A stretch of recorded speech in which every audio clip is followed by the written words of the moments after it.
sampai istri, sampai nangis, sampai kecewa, sampai frustrasi, kita tanggung jawab. Berarti kita tidak menjadi kepala yang baik. Jadi memang berbahagia Robi yang belum menikah. Jadi dia sudah menemukan berkat Tuhan, dia harus perlu masih doakan, masih gagal di dalam mencari teman hidup dia. Jadi perlu didoakan dia. Ambil rasa tanggung jawab. Yang keempat, saudara sekalian, yang menghambat orang tidak bisa maju, empat itu keterikatan, yaitu rasa kesal, rasa dendam, rasa marah, rasa tidak mengampuni. Itu ikatan sebenarnya. Doa Bapa kami, satu di antaranya yang sangat ada kondisinya, yang selalu berkondisi, syarat ialah ampuni Bapa dosa kami seperti kami mengampuni orang lain. Anda tidak mungkin dapat pengampunan Tuhan kecuali kita mengampuni.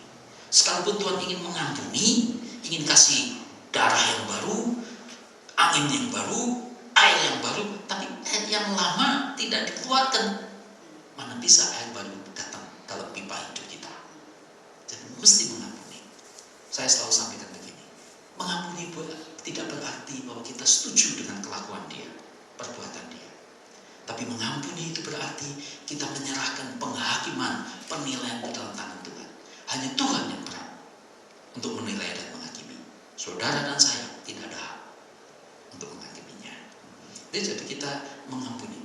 Charles Stanley kemarin saya dengarkan khotbahnya In Touch, tema daripada hidupnya dari Georgia sana. Dia berkata gini, saya berbulan-bulan bergumul, Papa tiri saya ini jahat, dia memperlakukan senang-senang pada mama saya.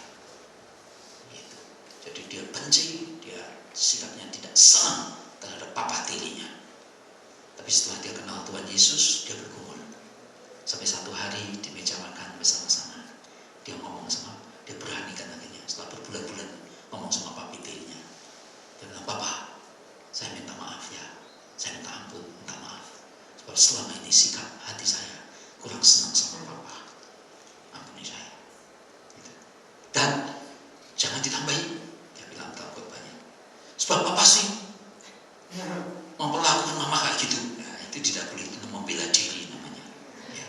Tidak usah, itu urusan dengan Tuhan.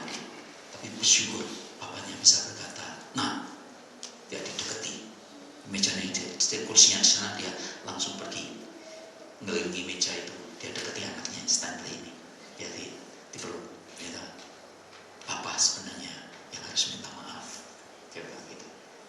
Tapi kalau tidak mau ambil inisiatif sampai mati, tidak terjadi rekonsiliasi, tidak akan terjadi perdamaian. Sudah dengarkan baik-baik ini bagus sekali.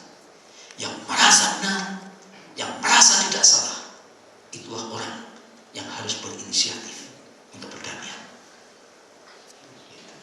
Maksudnya, apalagi kalau lu yang salah. Maksudnya gitu. Sudah pasti. Sedang kalau Anda tidak salah aja, itulah orang pertama yang harus mendekat. Itu luar biasa itu. Ajaran Tuhan itu luar biasa. Ambil rasa tanggung jawab dan juga ampuni. Gitu. Ampuni orang yang salah dengan kita.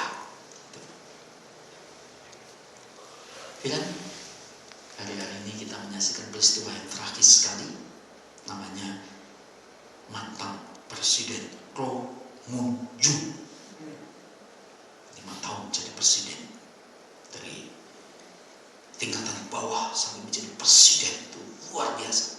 Kalian jadi wakil presiden aja luar biasa, ini presiden tapi bisa bunuh diri. Dia merasa clean, gitu, merasa politikus yang bersih, tapi ternyata minggu-minggu terakhir ini dia disinyalir ada korupsi, dia dan orang-orang dekatnya dia. Malu. Dia berkata dalam surat bunuh dirinya, dia berkata, aku tak tahu lagi menempatkan mukaku di mana di hadapan rakyat Korea. Aku malu membuat sengsara banyak orang. Terjunnya berapa feet itu, tapi mati.